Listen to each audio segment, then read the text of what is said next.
Pencemaran air.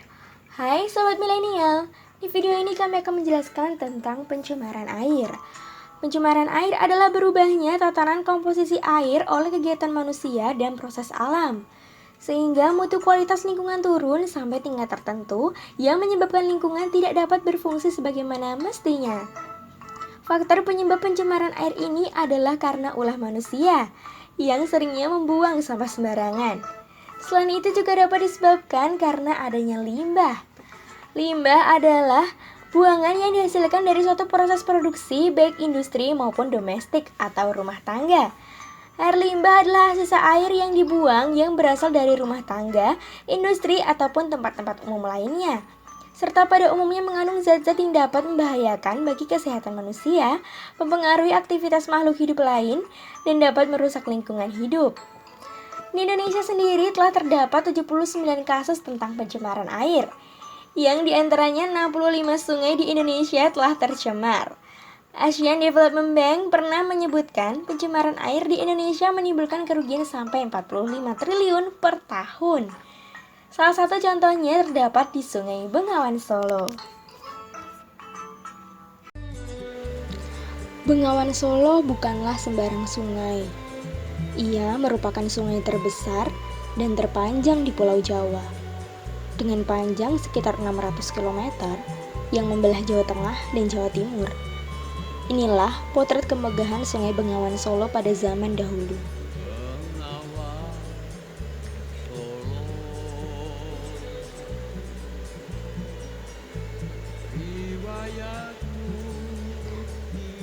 Namun saat ini kondisinya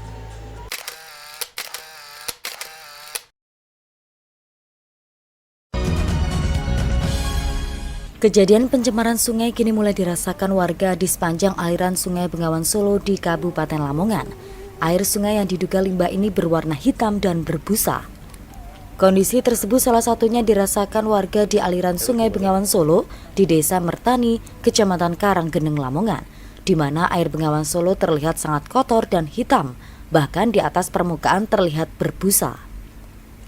Selain itu, ketika busa tersebut dibersihkan dan diambil, airnya nampak jelas berwarna hitam dan berbau sangat menyengat. Hal ini mengakibatkan banyak warga yang resah. Menurut Murianto, warga setempat, air Bengawan Solo yang berwarna hitam dan berbusa ini sudah terjadi sejak 2 hari terakhir. Tercemarnya sungai ini diduga kiriman dari Bojonegoro. Pak, ini air Bengawan Solo ini kenapa Pak? Kok bisa seperti ini Pak?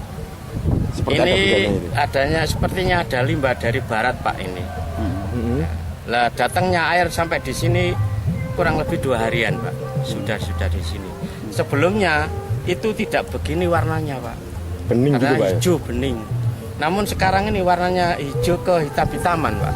Dan berbau. Ya, baunya itu tidak enak. Lah ini ya, untuk nyuci pakaian itu ya tetap tidak enak.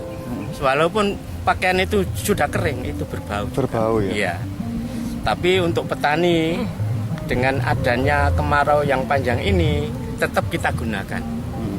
Tentang untuk mencuci, dan itu. Untuk di mandi sebagian banyak ada, dan juga ada yang terasa gatal. Oh gitu ya. Untuk konsumsi minum juga menggunakan air ini Pak? Konsumsi minum dengan situasi yang demikian tidak mau Pak. Sementara itu, warga yang menggunakan air Bengawan untuk mandi dan mencuci baju mengalami gatal-gatal. Warga pun kini tak berani memanfaatkan air sungai tersebut. Selain mencemari sungai, air PDAM yang diambil dari aliran Sungai Bengawan Solo juga mengalami kondisi serupa. Akibatnya, warga juga mengalami gatal-gatal usai menggunakan air tersebut untuk mandi. Pak, airnya tadi itu kena apa itu Pak? Kok sampai kayak gitu ya? Kena limbah, seperti kena limbah dan keruh. Warga masyarakat Mertani ini pakai ambil air dari Bengawan Solo itu Pak ya? Iya Pak, lewat PAM desa atau Weslik itu lalu dipakai untuk kebutuhan sehari-hari seperti mandi, cuci-cuci pakaian dan sebagainya. Terus kalau seperti ini gimana Pak? Kalau terkena dampak dari limbah itu Pak? Ya sebagian ada yang kena gatal-gatal seperti saya ini. Terus ya untuk mandi dan itu rasanya itu pekat gak enak Pak. Nggak seperti Nggak biasa-biasanya Pak. seperti biasanya. Banyak Pak ya masyarakat. Nah, teman-teman sudah lihat kan tentang video pencemaran air di Sungai Bengawan Solo tadi. Nah, di sini aku Anissa akan membagikan beberapa tips tentang bagaimana cara mencegah pencemaran air tersebut. Yang pertama, tentu saja jangan membuang sampah sembarangan. Buanglah sampah pada tempatnya, jangan di sungai ataupun di sumber air. Yang kedua, yaitu gunakanlah pestisida secukupnya, atau kalau bisa kalian mengkonsumsi buah atau sayur organik yang tidak mengandung pestisida. Yang ketiga yaitu buanglah sisa praktikum atau limbah kimia, sisa minyak atau obat-obatan sesuai dengan prosedur agar tidak mencemari air. Yang keempat yaitu gunakanlah air seperlunya. Dan yang terakhir, yang kelima, tanamlah pohon sebanyak-banyaknya agar air kita tetap terjaga. Nah, sekian tips dari saya. Selanjutnya akan ada pembahasan tentang BML yang akan dilanjutkan oleh Dea. Terima kasih Anissa. Nah, tahapan selanjutnya kita akan membahas mengenai baku mutu lingkungan. Di sini akan ada dua pembahasan, yaitu yang pertama ada pengertian dan yang kedua ada langkah penyusunan. Kita langsung masuk ke pembahasan pertama, yaitu pengertian baku mutu lingkungan. BML adalah ukuran batas atau kadar dari makhluk hidup, zat, energi, atau komponen dan atau unsur pencemar yang ditenggang keberadaannya dalam suatu sumber daya tertentu sebagai unsur lingkungan hidup. Kriteria BML ini merupakan hasil dari pengolahan ilmiah yang akan digunakan untuk menentukan apakah kualitas air yang diteliti itu bisa digunakan sebagaimana peruntukannya. Sehingga jika terjadi kondisi di mana unsur pencemarnya itu telah melewati BML, akan terjadi yang namanya pencemaran lingkungan, atau dalam hal ini adalah pencemaran air. Pembahasan yang kedua mengenai langkah penyusunan BML. Langkah penyusunan yang pertama itu ada identifikasi, yang kedua ada penyusunan formulasi, ketiga ada perumusan BML, keempat ada penyusunan BML, dan yang kelima ada pembuatan program pemantauan. Di tahap pertama, di identifikasi, kita akan mengidentifikasi sumber daya yang akan ditindaklanjuti dan sumber daya apa saja yang harus dijaga. Di tahapan kedua, di penyusunan formulasi, akan diteliti kriteria yang pas dan dirumuskan formulasinya nanti akan dikembangkan pada tahap ketiga dengan menggunakan pengumpulan atau pengolahan informasi ilmiah. Di tahapan ketiga, perumusan BML, ini pengembangan dari tahap kedua, di mana nanti dari hasil kriteria yang telah didapat akan dirumuskan BML-nya. Di yang keempat, di tahap penyusunan BML, ini merupakan tahap penyusunan BML yang akan diterapkan ke lingkungan, yang akan dilepaskan ke lingkungan juga. Nah, di yang kelima yaitu pembuatan program pemantauan. Ini dimaksudkan untuk memantau BML yang telah dilepas ke lingkungan, sekaligus mengolah data juga mengumpulkan datanya untuk bahan evaluasi pada BML selanjutnya atau BML di sumber daya yang lain. Nah, jadi teman-teman sudah mengetahui bukan pentingnya penerapan BML untuk mengurangi pencemaran lingkungan, baik yang disebabkan oleh aktivitas industri maupun aktivitas manusia itu sendiri. Penerapan BML ini juga punya keunggulan loh teman-teman, di mana juga bisa meningkatkan potensi, salah satunya adalah potensi pariwisata yang akan lebih menonjol dan lebih baik jika diterapkan BML dengan sebaik-baiknya pula. Nah, selanjutnya kita akan membahas mengenai metode pengolahan air limbah yang akan dijelaskan oleh teman saya, Pungki. Jadi, tonton terus videonya. Sekian dari saya, terima kasih. Dadah. Hai Sobat Milenial, ketemu lagi dengan aku Kamu Rahmawati. Kali ini aku akan menjelaskan tentang metode pengelolaan limbah. Tapi sebelumnya, thank you banget ya buat yang kalian yang menjelaskan tentang BML. Semoga teman-teman semua jadi tahu dan paham ya BML itu apa. Nah, langsung aja yuk kita ke tahap metode pengelolaan limbah. Metode pengelolaan limbah yang pertama itu dengan cara primer. Nah, primer itu kayak gimana sih? Itu dengan melakukan penyaringan dulu yang pertama ya. Dengan cara disaring, habis itu langsung dimasukkan ke dalam wadah. Lalu diendapin dulu tuh guys. Karena kan nanti pasti ada kotoran-kotorannya tuh yang akan mengendap. Nah, Nah, ini kan biar bisa terpisah, itu kan kotorannya kan berupa lumpur, terus nanti dipisahin dulu.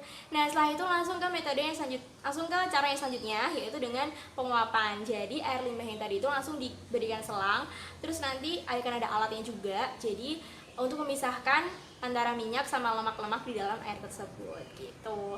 Nah, setelah metode primer ada juga nih dengan cara pengolahan secara sekunder. Nah, sekunder itu kayak gimana sih? Nah, pengolahan sekunder ini itu dengan menggunakan mikroorganisme yaitu berupa bakteri aerob. Nah, ini tuh diperuntukkan untuk limbah yang kira-kira tuh mengandung kandungan yang dapat merugikan kesehatan gitu deh.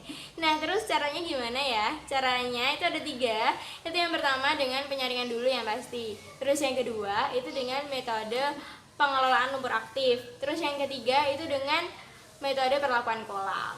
Nah, setelah sekunder langsung ke tersier. Jadi untuk tersier ini untuk limbah yang di dalamnya tuh ada kandungan nitrat, fosfatnya, jadi kan berbahaya banget kan. Nah, itu caranya tuh diolah dengan banyak banget cara.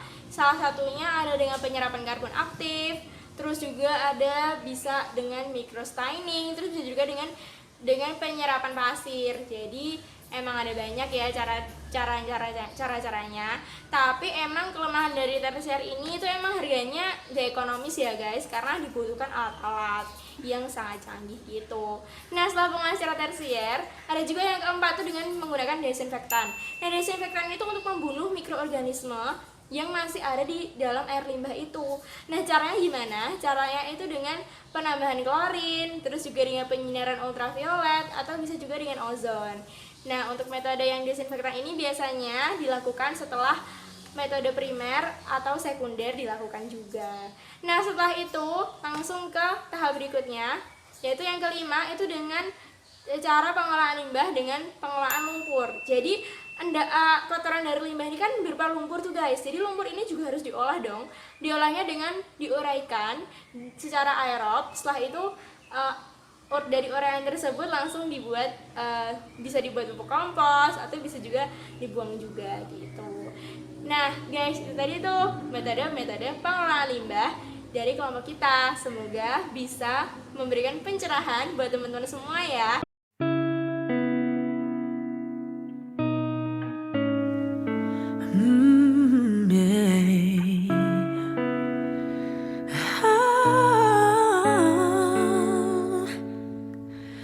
Saat air lebih langka dari air mata, saat udara harus kau beli,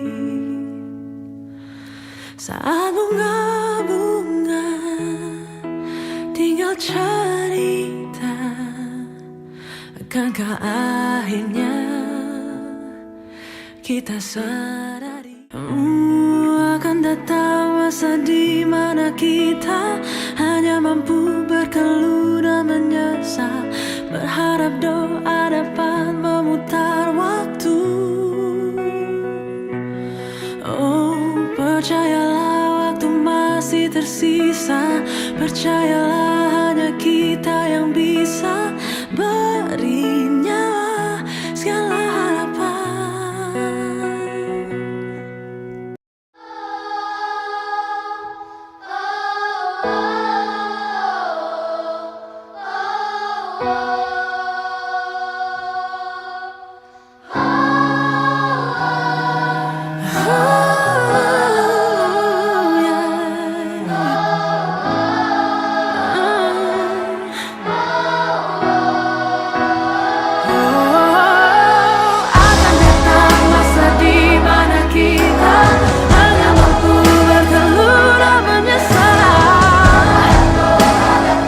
Memutar waktu.